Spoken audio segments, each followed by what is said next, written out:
여러분 안녕하세요. 오늘 얘기는요, 조화로운 삶입니다. 아마 귀농하신 분들, 귀촌하시는 분들, 친환경이나 유기농이나 자연농에 관심 있는 분들은 한 번쯤 읽어본 책이 아마 조화로운 삶일 겁니다. 오늘 타이틀은요, 자연과 조화로운 삶이라고 하는 이것을 담아내는 밭조성에 대해서 한 말씀 드리고자 합니다.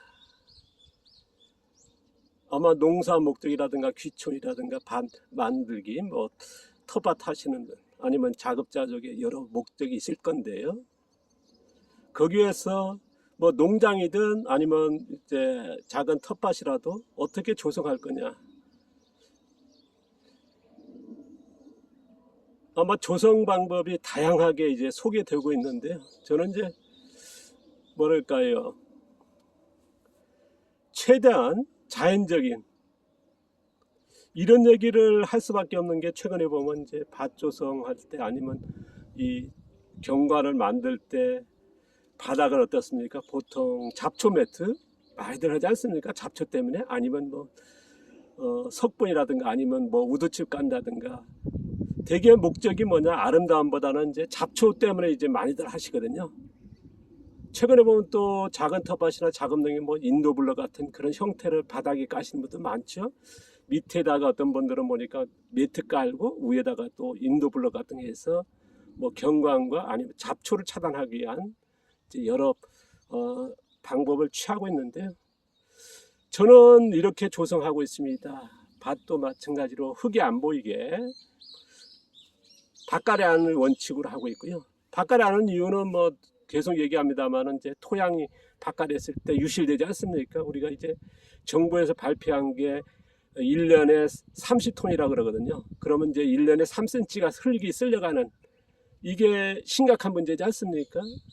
농경지 같은 경우는 40톤이 넘는다는 게 이게 공식적인 연구, 각국의 여러 약간의 차이는 있습니다만은 평균 그렇습니다. 그러니까 엄청난 재앙이 되고 있거든요. 그래서 밭가래 안 하는 원칙이고, 그 다음에 밭가래 안 하는 대신에 또다시 뭡니까, 이제 우리가 숲속을 많이 비교하지 않습니까? 흙이 살아있고 잔이 살아있다. 그래서 여러 가지 유기물 이렇게 덮여 있는, 그래서 무견 토양에서 이렇게 덮여 있는, 그래서 미생물과 동생물의 이런 자연 최단을 유지하는, 저는 이제 그렇게 지향하면서 농사를 짓고 있습니다.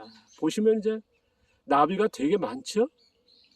이거는 뭐냐 그러면 농약을 안 쓴다는 거고 벌레들이 많다는 거 아니겠습니까? 지금 양배추 같은 게 보면 이제 청벌레가 많거든요. 그러면 이게 이제 나비가 되는, 그래서 이런 것들이 계속 순환되는. 작은 텃밭에도 최근에 보면 이제 무농약이라 하지만 이제 농약 치는 게, 보통적으로 농약의 기준이 뭡니까? 화학 농약을 제외한 모든 농약도 허용되는 그런 기준 쪽으로 많이 하향됐거든요. 저는 이제 무농약이라고 하면 전체를 얘기하는 건데요. 어쨌든 여기에 벌레라든가 미생물에 해가 되는 행위는 어쨌든 농약의 물질로 보고 있습니다. 저는 이제 통로도 밭도 마찬가지 그렇게 만들지만, 이제 통로도 보면 이제 멀칭 같은 거 많이 하지 않습니까? 아까 잡초 매트 같은 거, 비닐 피복 같은 거 잡초를 막기 위해서요. 저는 이제 밭에는 뽑기도 하지만은 풀을 베는 걸 원칙으로 하고요. 통로는 마찬가지로 이렇게 하고 있습니다. 자, 흙이 전혀 안 쓸려가는. 저는 이제 내 밭에, 지금 경작하고 있는 밭에서 도로가 있습니다만은 정말 시간당 어마어마한 폭우가 내려도 빗물을 흘러가지는 거의 안 하거든요. 그게 저의 생각에 가져 있습니다. 그래서 보시면 이제 여기 도로가에 들어가면 여기 마찬가지로 벤치 넣었고요. 이거는 이제 돌단섬은 뭐냐 그러면 여기서 나온 돌인데요. 그 농부의 마음이랄까요?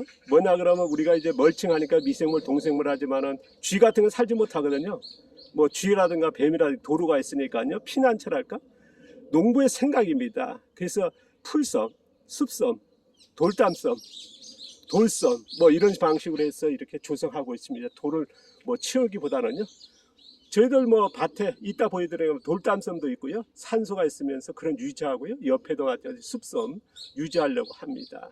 왜냐하면 평야지대 넓은 데 보면 이제 뭐랄까요, 뱀이라든가 쥐 같은 게 형성하는 먹이 사슬, 뭐 제 농부의 마음이죠. 뭐 이런 나비와 위에 살도록 하는 것도 마찬가지로요. 그리고 요거 바로 깃털은요, 제가 이제 도로변이다 보니까 차들을 그 일로에가 비가 올 때 들어가 가지고 뭐냐면 흙을 다 파헤쳐 버리고요. 그 다음에 개들 산책을 많이 오시거든요. 그러면 개를 다 파헤쳐 버립니다. 그래서 이걸 풀이 자라고 이제 유지하면 좋은데 그런 생각을 안 가지신 분도 꽤 있거든요. 그래서 파레트도 깔고 그러다가 이제 또 세우니까 이제는 좀 덜하는 것 같습니다. 뭐 각자의 그런 아까도 했습니다만은 농사 목적이 생각에 차이가 있을 겁니다만 어쨌든 통로도 이렇게 한다는 거, 밭도 마찬가지고요. 그래서 어떻게 하면 자연적이고 생태적이고 환경적인, 거기에 또 윤리적인 것도 들어가지 않겠습니까? 지속 가능한. 지금의 지구 온난화 문제는 심각하고요. 그래서 저희 생각은 그렇습니다. 그리고 또 하나 말씀드리면, 이제 가능하면 이제 이렇게 씨앗을 받는다는 거.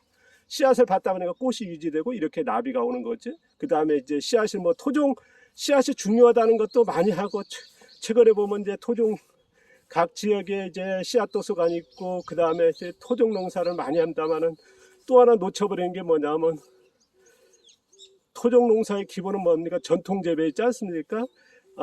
그런 것들이 이제 촉성 재배가는 그런 것들을 아시는데요. 어쨌든 농사 재배 기간도 길게 가야 하는 것도 있지만 이제 밭 조성하시면서 이렇게 가는 것도 어떨까?